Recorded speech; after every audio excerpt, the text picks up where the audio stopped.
La liposuction, c'est une intervention chirurgicale en chirurgie esthétique très fortement demandée. On parle plutôt de liposculpture et il faut juste faire comprendre aux patientes que la liposuction ne fait pas maigrir.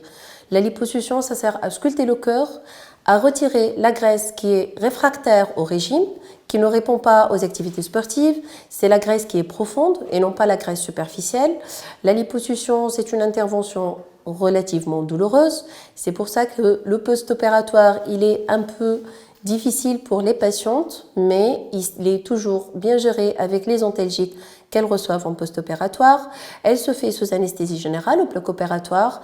Elle permet de faire sculpter le corps, de faire sortir les formes, la forme du corps, c'est-à-dire creuser la taille, faire sortir un peu les hanches et affiner le ventre, affiner la silhouette. Le nombre de litres qu'on peut retirer, c'est toujours relatif au poids corporel de la patiente, c'est-à-dire qu'on ne doit pas dépasser 10% du poids corporel de la patiente, sinon ça va créer des problèmes en post-opératoire.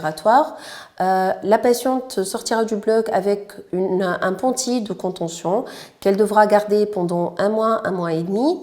Les massages de drainage lymphatique sont certes douloureux, gênants, mais obligatoires. Ils seront débutés à une semaine après l'intervention. Dès que la patiente aura moins mal, elle pourra se déplacer. Ça sera au rythme de 3 séances par semaine pendant au moins 4 semaines, soit un total de 12 séances en une première partie, puis quelques séances d'entretien, une ou deux par mois.